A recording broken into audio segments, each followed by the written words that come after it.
tema en esta noche se titula El plan perfecto de Dios. Amén. ¿Cómo se titula el tema?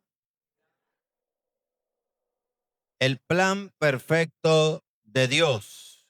Dios tiene un plan y el plan de Dios es perfecto. El plan del Señor es bueno. ¿Cuánto lo saben?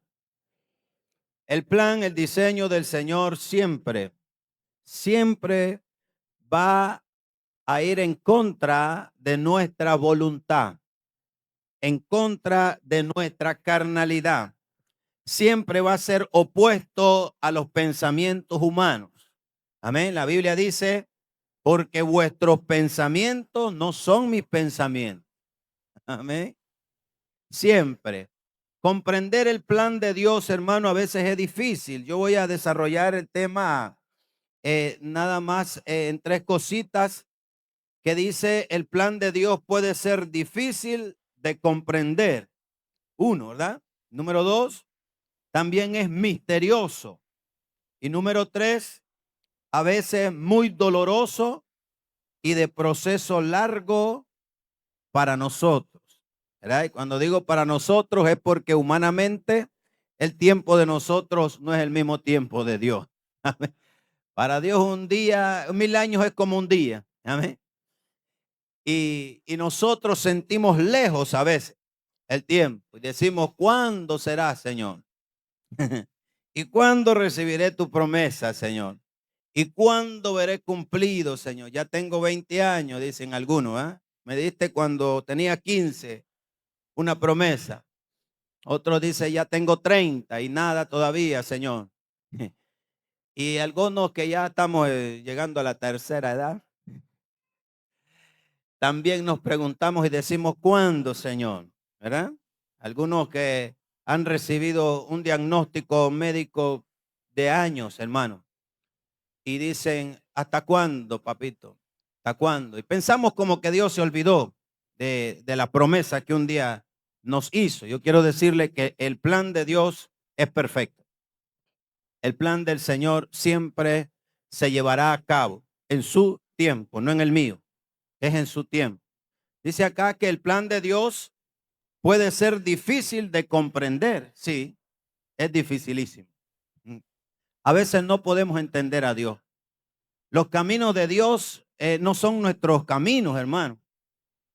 El actuar de Dios no es el actuar de nosotros.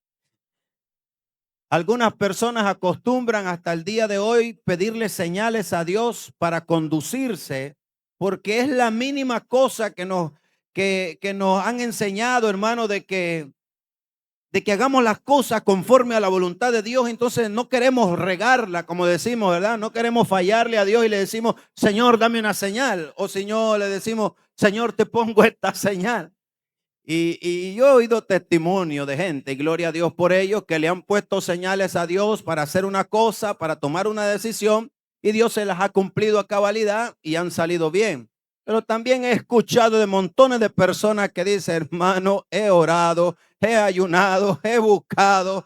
Oye, he orado por una palabra que no viene. Le he pedido señales a Dios, le he puesto señales una tras otra y nada. Yo veo que aquello que un día soñé, aquello que un día vi, aquello que un día alguien me dijo, aquella palabra que vino en un sueño, nada que se cumple. Una petición sobre una sanidad, sobre un milagro, nada, hermano. Yo he escuchado montones de personas que aún poniendo señales, todavía Dios no les contesta. Y quiero decirle, no es que Dios se olvidó de la palabra, no es que Dios se olvidó de la promesa. ¿Cuántos alaban al Señor? ¿Cuántos creen que Dios no se olvida de sus promesas, hermano? ¿Cuántos están creyendo que lo que Dios promete lo cumple? Bueno, entonces no llore después. Cuando venga el momento del ataque de la duda, porque viene el ataque. La duda es un ataque emocional tremendo, fuerte, hermano, que está aquí en nuestra mente. Y una vez que lo declaramos, el diablo lo agarra y dice, ya dudaste. Ya dudaste, entonces ahora las cosas va a ser más serias, porque ahora viene la duda emocional suya, La fe mengua y cuando hay falta de fe no hay mover de Dios. Escuche eso. Porque sin fe es imposible agradar a Dios, dice la palabra. Entonces viene la duda, viene la falta de fe, mengua la fe. Se nos va, hermano, el ánimo al piso. No queremos nada porque creemos que es que Dios se olvidó de nosotros. Creemos que es que las cosas nos están saliendo solo mal. Y dicen algunos, solo de malas, hermano. Pero aquí estamos, dice. ¿Verdad? Y se conforma con eso. Se autoconsuela y dice, solo de malas, hermano. Y como que Dios no está, pues, pero yo aquí estoy. No, no es así. Dios está en el asunto. ¿Cuántos lo creen? Dios está en el asunto. ¿Cuántos lo creen? ¿Cuántos pueden darle palma al Señor esta noche? Dios está en el asunto. Dios tiene un plan. Si Dios prometió, Dios va a cumplir. Dios tiene un diseño. Si Dios dio una palabra, téngalo por seguro que Él la va a cumplir. Él es la semilla. Él, amados hermanos, también da el fruto. Nosotros solo somos instrumentos en las manos del Señor, a los cuales Dios quiere usar, a los cuales Dios quiere darle sus promesas y cumplirlas, hacerlas real en ellos. Dios no va a hacerle promesas a los animales. No, Dios no le va a dar sueños a los animales. No, Dios no le va a dar palabras de profecía a los animales. No, Dios no le va a dar proyectos a los animales. No, los animales no entienden. Amén. Los propósitos de Dios fueron creados para adornar esta tierra nada más. Pero Dios trata con hombres y mujeres de Dios que le hemos creído al Señor, que nos hemos rendido al Señor. Así que Dios quiere premiarnos. ¿Cuántos alaban a Dios? Aunque usted no lo esté creyendo ahora, yo sé que llegará el tiempo que verá cumplida la promesa de Dios y le dará gloria al Señor. ¿Cuántos alaban al Señor en esta tarde? Amado hermano, dele palma al Rey de Gloria, porque Él tiene un plan, Él tiene un diseño.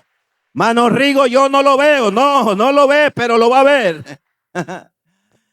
Hermano Rigo, si usted supiera lo que a mí me dijo el doctor, yo a mí no me diga nada, yo no lo sé, yo no le puedo ayudar, pero Dios ya sabe lo que usted tiene, Dios ya sabe lo que el doctor le dijo y Él ya sabe lo que tiene que hacer con usted. ¿Cuántos lo están creyendo? Él tiene el milagro en sus manos. ¿Cuántos lo creen? Él tiene la sanidad en sus manos. Aleluya. Él es el dador de la vida. Él te creó, Él te formó. Vamos, alábele. Él te llamó, Él te puso en este lugar santo. Estás en las filas de Dios, estás en el diseño de Dios, sos semilla de Dios, somos pueblo de Dios. Aleluya. Vamos a creer que Dios va a hacer las cosas reales. A veces vivimos como con una fe mediocre. A veces creo, a veces no creo. A veces siento que Dios está conmigo, pero a veces siento que Dios se olvidó de mí. Somos humanos, somos humanos. Los humanos somos almáticos, somos dados a eso. Amén. Por eso es que Dios trata con la gente que tiene fe. ¿Cuántos tienen fe?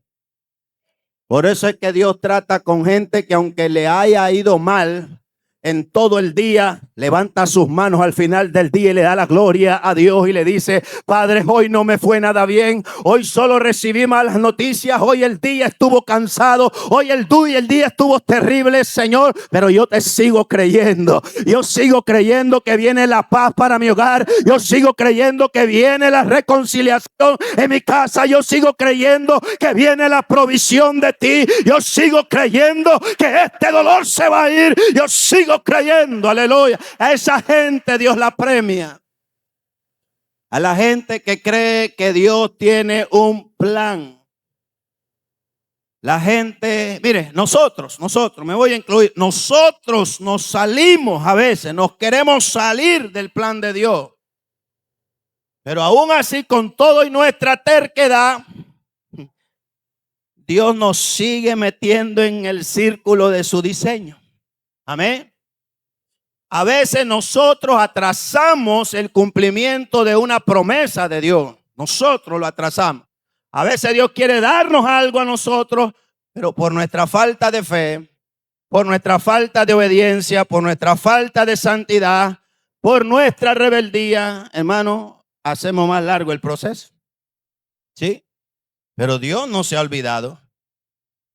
Dios continúa insistiendo, hermano, con nosotros los seres humanos. La palabra que leíamos, no sé cuántas veces usted la ha leído, habla el apóstol Pablo, se está refiriendo a Jacob, se está refiriendo a la elección que Dios tuvo con este hombre que después se vino a llamar Israel. En el libro de Génesis, en el capítulo, vamos al Génesis, lo vamos a leer. Génesis capítulo 25, en el versículo número 24, si puede ponerlo, hermana, por ahí. El apóstol Pablo estaba hablando de esto que sucedió en el Génesis. Capítulo número 25. En el verso, bueno, todo el capítulo habla de lo mismo, pero yo quiero enfocarme ahí en el verso 24, donde dice, cuando se cumplieron sus días para dar a luz, he aquí, había gemelos en su vientre. Y salió el primero rubio y era todo velludo como una pelliza y llamaron su nombre Esaú. Después salió su hermano y dice, trabada su mano al calcañar de Esaú y fue llamado su nombre Jacob. Y era Isaac de edad de 60 años cuando ella los dio a luz. Y en el verso 22 más atrás dice, y los hijos luchaban dentro de ella. Y dijo, si es así, ¿para qué vivo yo? Y se fue a consultar a Jehová. Y Dios pues le habló acerca del plan que él tenía. Y le habló acerca de la nación que iba a levantar de este hombre llamado Jacob. En el primer punto, difícil de comprender los planes de Dios, hermano. Imagínense, Jacob en la pancita de la mamá de Rebeca, ¿era? Estaban peleando ahí. Y yo digo, ¿para qué tanto pleito? Hubiera sacado primero a Jacob y ya. Por eso a veces es difícil de comprender los planes de Dios. Él siempre quiere crear un panorama para que nosotros, hermanos, como humanos, aprendamos y nos deja siempre una enseñanza. Porque bien podía parir solo uno y ya, pues podía darle un hijo, ¿no? Él le quiso dar dos. ¿Quién entiende a Dios? Él le quiso dar dos gemelos para que después vivieran en pleito, ¿verdad? Y dice que Jacob salió primero Esaú y luego venía Jacob trabado del calcañar de Esaú. Y dice que luchaban allí en la pancita de la mamá. Difícil de comprender a veces los planes del Señor. Jacob vivió una vida terrible, hermano, de subidas y bajadas. La vida de Jacob es como la vida de nosotros. Un día estamos llenos de fe, al día siguiente estamos pecando. Un día estamos llenos de santidad, al siguiente día estamos haciendo las cosas mal. Así era Jacob, pero era el que Dios escogió. ¿Cuántos alaban al Señor? Porque Dios sabe que somos imperfectos. Dios conoce que somos imperfectos. Y a veces es difícil de entender los planes de Dios. José, ¿qué iba a entender José, hermano? Dios, no sé cuánto usted conoce la historia de José. Dios, siendo un muchachito, le dio unos sueños, le dio unas visiones y miraba que todas las estrellas se inclinaban ante él. Y luego miraba que el sol y la luna se inclinaban ante él. Y su realidad era que los hermanos lo odiaban, le tenían envidia, porque era el mimado del papá. Y es que José siempre le contaba todas las cosas malas que hacían sus hermanos. Por eso es que José era diferente. Los hermanos eran mayores, lo odiaban, hasta el punto que un día lo metieron en una cisterna. Si no sabe qué cosa es una cisterna, es un hoyo, o así, hecho en la roca, en lo alto de la montaña, donde esperan que caiga la lluvia para que esa cisterna se llene de agua y así retener el agua para la provisión. Pero esas cisternas estaban vacías. Ahora, si usted quiere bastante agua, yo he visto madres que cuando se va el agua en ciertos barrios, hermanitos, llenan galones, pichingas, tinas, tinajas, de todo. Entonces me imagino que esas cisternas también eran profundas, porque no pueden estar haciendo el montón de hoyo, era mucho trabajo, pero el que hacían, lo hacían bien profundo. Ahora imagínese usted a un muchacho, ¿qué edad tenía José? No sé, 16, 17 años, cerrado ahí. Si solo meterse en un closet y encerrarse da miedo, no se diga estar ahí. ¿Cuánto tiempo pasó? No lo sé. Me imagino que sentía frío y en la oscuridad, pues mucho temor. ¿Dónde estaba Dios? ¿Dónde estaba el Señor con sus planes desde que las estrellas se inclinarían ante Él? Difícil, ¿sí o no? Difícil de comprender. Lo sacaron de ahí y lo vendieron. Lo llevaron como esclavo. Imagínense. ¿Y cuántas cosas pasó José? Estuvo preso y no veía nada de aquello que un día Dios le mostró. ¿Cuántas cosas hemos pasado nosotros como iglesia del Señor? ¿Desde hace cuánto nosotros escuchamos que Cristo viene a levantar a la iglesia y seguimos predicando ese mensaje únicamente porque tenemos fe? Amén. Y porque hemos creído y hemos obedecido. Pero ¿hace cuánto tiempo lleva ya la iglesia en un aprendizaje? ¿Hace cuánto la iglesia, amados hermanos, viene en un zarandeo de parte de Satanás, el príncipe de este siglo? Porque la iglesia está acá en la tierra todavía, hermano, y estamos ahí en unas sacudidas tremendas. Y hay situaciones en nosotros los cristianos y como pueblo de Dios que pasamos terribles. A nosotros aquí no nos va tan mal todavía como en otros países, hermanos, donde hay persecuciones tremendas, donde matan a los cristianos. Y uno dice, ¿dónde está Dios ahí? Estuve en una ocasión en una montaña, en Chiapas, allá con los indígenas, hermanos. Y acababan de asesinar a una anciana, la dueña del hogar, donde es la única casa donde se podía predicar el evangelio. La mataron porque dio permiso de que encendieran un aparato de sonido y poner música. Por eso la mataron. Le echaron presa y luego la mataron. Y uno dice, ¿dónde está Dios allí? ¿Cuál es el plan de Dios? Yo me conmoví mucho cuando llegué a ese lugar y dijo el pastor, hermano, es duro, es duro. Pero así como ve usted aquí que se ve como imposible, hay muchas comunidades, allá le llaman ejidos. Hay muchos ejidos, dijo él, donde hay una pancarta que dice, este ejido le pertenece al Rey de Reyes y Señor de los Señores. En otras partes dice, Jesucristo es el Rey de este lugar. ¿Cuántos alaban a Dios? Entonces hay lugares duros, terribles, donde uno no entiende por qué Dios no actúa, pero el plan de Dios siempre se llevará a cabo. ¿Cuántos le alaban? El plan de Dios siempre se llevará a cabo. Es difícil de comprender. A veces será doloroso, extremadamente doloroso. A veces habrá pobreza, a veces habrá miseria, a veces habrá enfermedades que decimos, pero Señor, pero si yo te sirvo a ti. Señor, pero yo enfermo, ¿cómo te voy a servir? Y no entendemos, son misterios del Señor. Amén. Pero es que Dios quiere hacer algo en tu vida para que crezcamos en fe y luego podamos ayudar a otros. Amén. Habrá situaciones difíciles de comprender en el plan de Dios, pero téngalo por seguro que tendrán un final feliz. Amén. Téngalo por seguro que Dios cumplirá su palabra. Miles de personas que han llorado por años, han llorado y no de gozo, han llorado lágrimas, hermano, de dolor, por muerte de familiares, por enfermedades, por pobreza, por traiciones, porque les han robado, porque los han corrido, porque se han quedado sin nada.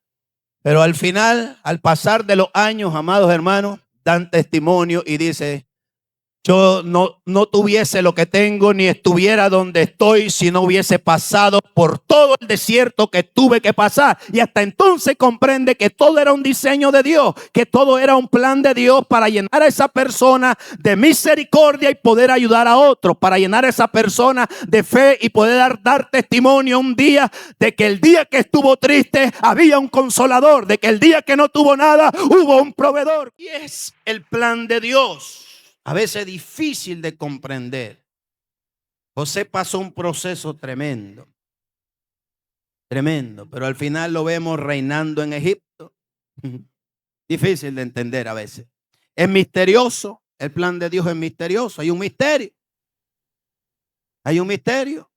Hombres que nunca estudiaron, hombres que nunca se prepararon, hombres que nunca estuvieron en un instituto bíblico, hoy son hombres poderosos en la palabra de Dios, hermano, y Dios los usa. Mujeres que no hablaban en sus casas, hermano, que la que menos hablaba era ella, hoy son grandes mujeres de Dios, predicadoras de la palabra del Señor. Hay gente natural, hermano, que que nunca ni siquiera tuvieron la intención en su corazón de ser usados por Dios, y hoy ponen las manos y Dios los usa para sanar a los enfermos. ¿Cuántos alaban al Señor? Esos son los misterios de Dios. Dice que Él levanta al pobre del muladar. ¿Cuántos le alaban? Del polvo levanta el Señor al pobre, amados hermanos, y lo hace sentar con los príncipes. Hombres que nadie esperaba, nadie daba un centavo por ellos. Hoy Dios los tiene en alto. ¿Cuántos alaban al Señor? Hoy Dios los está usando para su gloria, moviendo naciones enteras con un mensaje de salvación. Hombres que nunca se prepararon. Entonces eso es un misterio, porque todo mundo se prepara para una carrera, ¿sí o no? Para llevar un cumplimiento de un oficio o una carrera, todo mundo se prepara con anticipación. En el Señor hay misterio. Dios lo levanta de la nada. De la nada Dios le da un don a una persona. No le costó nada. Amén. Más que creerle al Señor, Dios lo usó. El misterio de Dios. Dios hace que una mujer que nunca ha tenido un marido dé a luz un hijo, y es el Salvador del mundo. ¿Cómo es eso? La misma muchacha se asustó. Se le apareció un ángel a una muchacha llamada María y le dijo: pero ¿cómo va a ser esto si yo nunca he conocido varón? Amén. Dice: sí, vas a dar a luz un hijo. Son los misterios de Dios. Vendría sobre ti, le dijo, el Espíritu Santo vendrá y te cubrirá. Y va a haber un misterio ahí, sin una relación, humanamente hablando, sin una relación de contacto físico. Amados hermanos, Dios puso la semilla en el vientre de una muchacha para traer un Salvador, para traer al Cristo de la gloria a esta tierra, que vendría a morar con los hombres. El Dios mismo viviendo acá en la tierra como hombre y siendo Dios. Es un misterio grande, pero eso traería, vamos, déselo fuerte al Señor, eso traería la salvación para toda la humanidad. Esos son los planes de Dios perfectos. Ese es el plan de Dios perfecto. Ahora trae al hombre a la tierra y después lo cuelgan en un madero y lo azotan, amados hermanos, como cualquier criminal. Un hombre sin pecado, nunca pecó. Todo lo que hizo Jesús durante vivió en la tierra fue hacer el bien y dar el ejemplo de su Padre.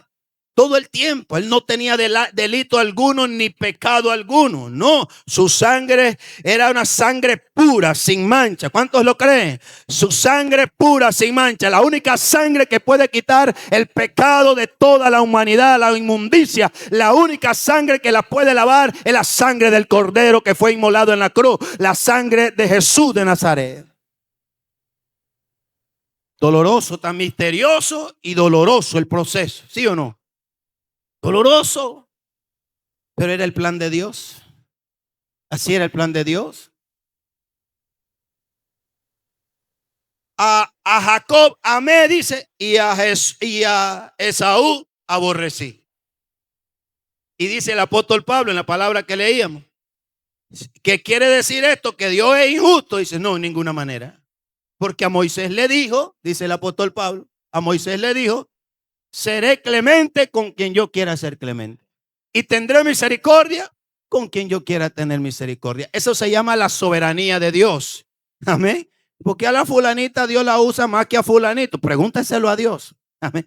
La fulanita no tiene culpa de guardarse en santidad y en obediencia para Dios, y que Dios haya puesto los ojos en ella. Hay veces hacemos unas preguntas necias.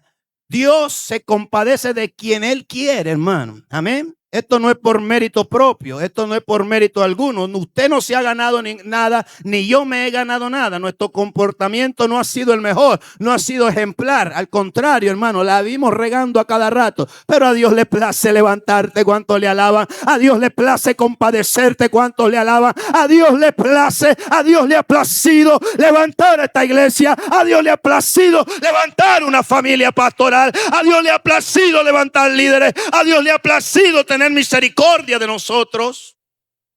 Amén. Así es el plan de Dios. Es misterioso. Es doloroso a veces. ¿Cómo nos duelen a veces los procesos, hermanos? ¿Cómo duelen? ¿Cómo duele, hermano? Mire, yo me imagino el dolor. O sea, la Biblia habla de Juan el Bautista. ¿Y qué hizo el malo Juan? ¿Qué hizo malo Juan? Para que le arrancaran la cabeza. Nada. Se apartaba más bien. Vivía solo para comunicarse con Dios y predicar y preparar el camino de Dios. Pero es que ese era el plan de Dios. Traerlo como el que iba a preparar el camino de Jesús, nada más. Amén. Y su muerte fue terrible. Le mandaron a arrancar la cabeza. Pero ese era el plan de Dios. No me gusta ese plan. A ninguno nos gusta, ¿verdad? A ninguno nos gusta. Pero a veces vamos a tener que pagar un precio alto y no lo vamos a entender.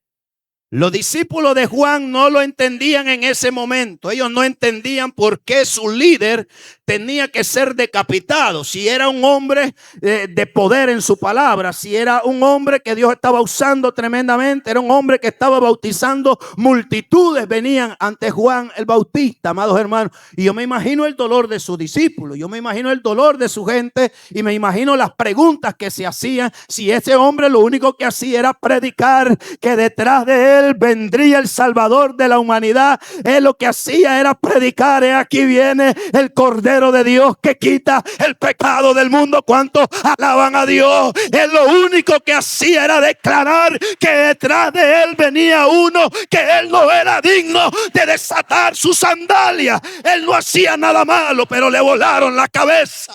Pero aún así tenemos muchos enemigos. ¿Qué de malo ha hecho usted para que haya tenido una vida tan truncada, una vida llena de choques, una vida de sufrimientos? Hay gente, hermano, que no tienen papá, crecieron sin una mamá, fueron abandonados. Hay quienes fueron rechazados en sus casas, hermano, decidieron tomar una mala decisión y se fueron de sus hogares con el primer hombre que les apareció en el camino. O muchachos que se confundieron de identidad y dijeron: yo ya no soy hombre, yo voy a ser gay, homosexual. ¿Cuánta gente, hermano, le ha tocado feo porque no han tenido una dirección? Hasta cuando vienen a los caminos del Señor, gente llena de pobreza y de sufrimiento. Gente que viene arrastrando unas cadenas terribles que aún estando en la iglesia hay cosas que lo atan al pasado. Eso es algo tremendo. Esas cadenas solo las puede romper el poder del Espíritu Santo. ¿Cuánto lo cree? Él rompe toda cadena. Él puede hacer libre al cautivo. La unción del Espíritu Santo puede traer libertad al corazón del ser humano, hermano. La gente sufriendo aún dentro de las congregaciones y no entiende. Y dice: me fue mal con mi familia, me fue mal con mis papás, me fue mal con el hombre que me fui, me fue mal, ahora estoy pasando situaciones terribles con mis hijos. Y la gente dice: ¿hasta cuándo? Yo he creído en ti, Señor. Y hacen oraciones y hacen ayunos y no ven una respuesta. Todavía no hay paz en su corazón por completo. Y Jesús dio una palabra y dijo: mi paz os dejo, mi paz os doy. Amén. Y esa paz se tiene que hacer real en nosotros, aún en medio de las tormentas, aún en medio de los problemas. Pero ¿quién tiene paz cuando tiene un familiar en un quirófano? ¿Quién tiene paz cuando tiene un hijo al borde de la muerte? ¿Quién tiene paz cuando alguien le da un dictamen médico y le dice tiene un cáncer y le quedan 3 meses de vida? ¿Quién tiene paz en su corazón, hermano? Nadie duerme, hay preocupación, hay una tensión terrible, hay un estrés tremendo en el cerebro, en la mente. Usted no descansa.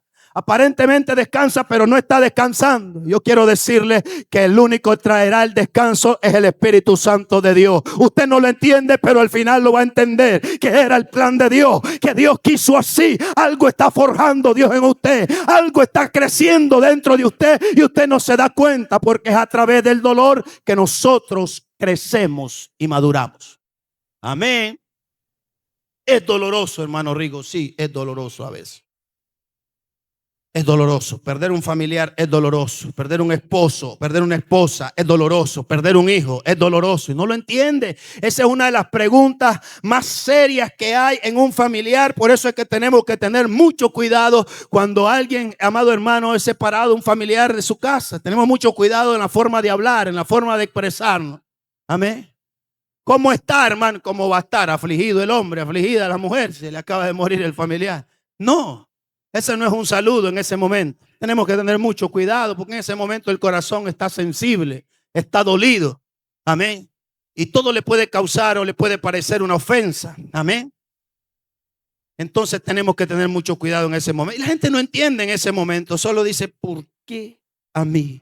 ¿Por qué yo, Señor? ¿Por qué mi mamá? ¿Por qué mi papá? ¿O por qué mi hijo? ¿Por qué tengo que estar pasando esto? Señor, tantos años en tu casa, tantos años sirviéndote, si no lo entendemos. Es una de las preguntas más serias que nos hacemos nosotros, amados hermanos, a la hora que nos toca despedir a un familiar. Es duro, es difícil. Yo le decía al Señor cuando despedí a mi mamá en mis brazos: Padre, recíbela. Ella me dijo: es hora, hijo. Recíbela, Señor, en tus brazos. Es la oración más seria que me ha tocado hacer. La oración más difícil. Es fácil orar por los demás en esos momentos, pero tener que despedir al ser que te dio la vida, eso es duro. Es difícil. Amén. Y quedan secuelas en nuestra mente. Pero después nos damos cuenta de que también era parte del plan de Dios.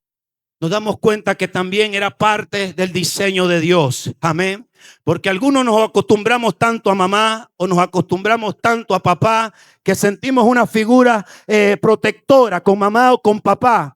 Y nos olvidamos de que hay un Dios. Y el día que nos quedamos solos, Dios nos enseña a enfrentar esta vida solo con valentía y a depender únicamente de Él. Dios quiere formar un hombre de Dios. Dios quiere formar una mujer de Dios, pero que no esté apegada a las emociones de esta tierra terrenales, a las emociones familiares, hermanos. Hay gente que ama más a un hombre que a Dios. Hay mujeres que aman más a un esposo que a Dios. Hay hombres que idolatran más a sus esposas que a Dios. Hay hombres y mujeres que aman más a sus hijos que a Dios. Y es por eso que a veces Dios nos separa de ese tipo de amor terrenal para que aprendamos a tener el amor de Dios en nuestro corazón y crezcamos en fe, creyendo firmemente de que el único que puede ayudarnos, que el único que trae salvación, que el único que trae restauración, que el único que puede darte una visión, que el único que puede proveerte es Dios. ¿Cuántos le alaban? ¿Cuántos lo creen en esta noche? Hay un plan de Dios a veces incomprensible, pero es un plan perfecto. A veces es doloroso,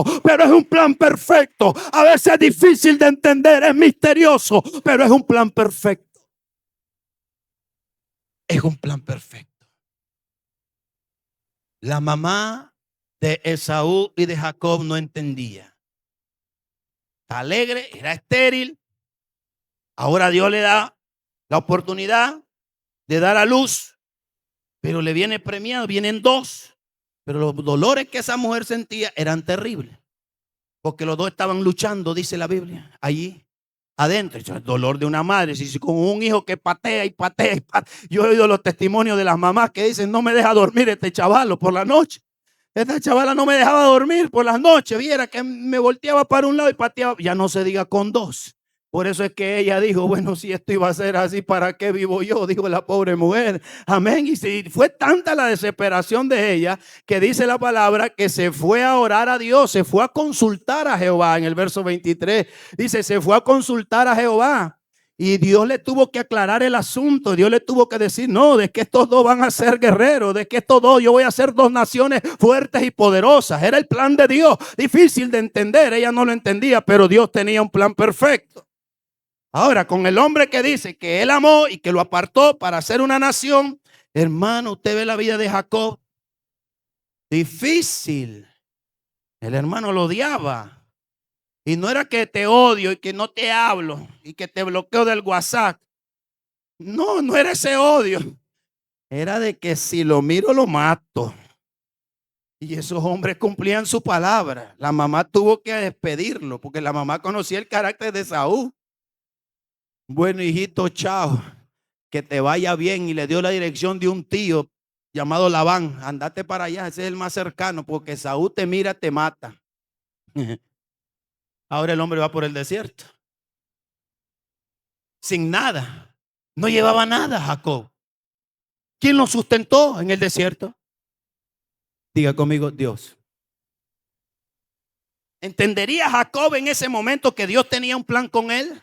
No, no lo entendía. Era algo misterioso, difícil de entender. Amén. Pero le creyó a Dios. Sabía que había un Dios. Amén.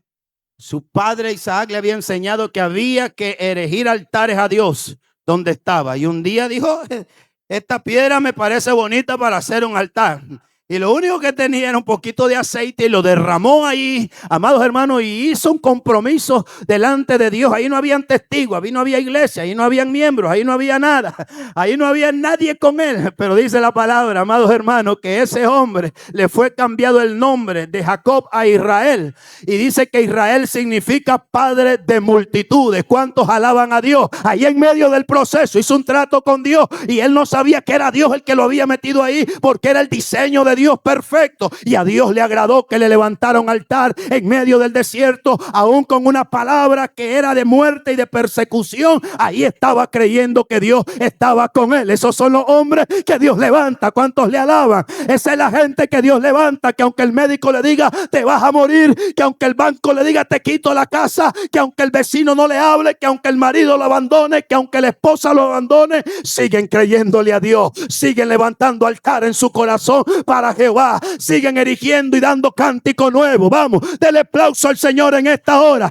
Continúan dándole alabanza con dolor en el alma, con dolor en el cuerpo, con dolor por todos lados, pero abren su boca y exaltan al Dios de dioses, al Rey de reyes, al Señor de los señores. Aleluya. Él no entendía, pero estaba creyéndole a Dios. Allá se fue a trabajar 7 años por una mujer, después se la cambiaron. El día que le tocaba la boda le dieron a la hermana. Y esa no es la que yo quería, tío. Es que aquí la costumbre es que primero damos a la y después damos a la otra, a la mayor y después a la menor. Ya le gustaba. Se la cambiaron. Otra vez a trabajar. Usted sabe, usted hermano, que llegue el pago, que llegue el día de la quincena y el jefe le diga que no hay plata. ¿Usted se enoja, sí o no? Por una quincena que trabajó. Y vos estás trabajando de gratis. Se pasó 1 hora el jefe, que no mira el reloj, que no, ya no agarra. ¿Eh? 7 años trabajó ese hombre y no le dieron por lo que estaba trabajando. Y ahora le dice, tiene que trabajar 7 años más si querés a la otra chica. ¿Cuántos alaban al Señor? ¿Cuántos quieren su promesa, amados hermanos? ¿Cuántos quieren su promesa? ¿Cuántos alaban a Dios? Yo no sé cuánto tenga que trabajar usted, no sé cuánto tiempo, a mí no me lo pregunte, pregúnteselo a Dios, amado hermano, en su misericordia le contestará, pero los tiempos de Dios son perfectos. Usted quiere ver su promesa, espérela. Usted quiere ver la palabra de Dios cumplida en usted, espérela, pero espérelo con fe. Habrá sacrificio, sí, habrá dolor, sí, habrá llanto, sí, habrá dificultades, sí, pero de que se cumple, aleluya, de que se cumple, alabado sea el Señor. La vida de Jacob no fue nada fácil, pero en medio del proceso tenía encuentro con Dios, tenía encuentro con el ángel de Jehová. ¿Cuántos le alaban? Tenía encuentros con el ser más poderoso, amados hermanos. En el proceso Dios nos enseña cosas, nos muestra cosas, nos habla, nos da visiones, nos da revelaciones, hermanos. Vienen situaciones difíciles, pero nos mantenemos en pie solo por una promesa, solo por una palabra. Y los que aprendemos a creerle al Señor, mire, téngalo por seguro que veremos cumplido ese plan. Fue largo, sintió largo Jacob, pero de ese hombre Dios levantó la nación que hoy es llamada Israel, el pueblo santo. ¿Cuántos alaban a Dios? Dios eligió, mire, el apóstol Pablo también explicaba en el capítulo 9 de Romanos.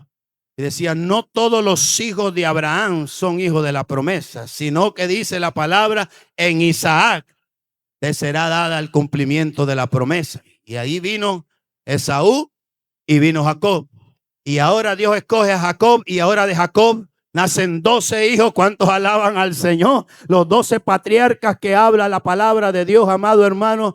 Los 12 príncipes que habla la Biblia, que no eran para nada perfectos y para nada príncipes, pero delante de Dios, ¿cuántos alaban a Dios? Delante de Dios eran príncipes, aleluya. Quizás tu conducta, tu comportamiento no ha sido el mejor, pero has creído en el Rey de Reyes y delante de Él eres santificado, eres justificado y glorificado, aleluya. Por la gracia de Cristo somos llamados pueblo santo. Acá terminamos, amado hermano. Leamos Deuteronomio 7:6. Mucha gente se sabe este texto. Aleluya. Dice la palabra del Señor: porque tú eres pueblo santo para Jehová tu Dios. Jehová tu Dios te ha escogido para hacerle un pueblo especial, más que todos los pueblos que están sobre la tierra. No por ser vosotros más que todos los pueblos os ha querido Jehová y os ha escogido, pues vosotros erais el más insignificante de todos los pueblos, sino por cuanto Jehová os amó y quiso guardar el juramento que juró a vuestros padres. Os ha sacado Jehová con mano poderosa y os ha rescatado de servidumbre de la mano de Faraón, rey de Egipto. Denle un aplauso al Señor, hermano. Dios nos sacó de la servidumbre del pecado. Dios nos sacó de la inmundicia. Déselo fuerte. Dios nos sacó, amado hermano, del mal camino. Dios nos puso a caminar con Él. Dios nos puso en su diseño y en su plan para llevarnos al cielo. Y ese es el plan más perfecto de Dios. Con Jacob quiso hacer un plan de hacer una nación, que es Israel. Ahora nosotros somos el Israel espiritual de Dios y quiere llevarnos allá arriba a tener un pueblo enorme. El pueblo de Dios es grande, amados hermanos. El plan de Dios es grande. Nosotros somos chiquitos de pensamiento, pero los planes de Dios son grandes. Usted no se imagina lo que Dios puede hacer con usted. Usted no tiene idea. A veces las circunstancias difíciles, hermano, que pasamos no nos dejan ver el plan de Dios. Amén. El dolor a veces no nos deja ver el plan de Dios. No miramos más allá. Sentimos que nos ahogamos nada más. Pero Dios tiene un plan perfecto. Y a veces nos sentimos bien y Dios sigue sorprendiéndote y quiere algo mucho mejor. A veces nos sentimos mal y viene el tiempo en que Dios trae la bendición. Póngase de pie en esta noche, amados hermanos.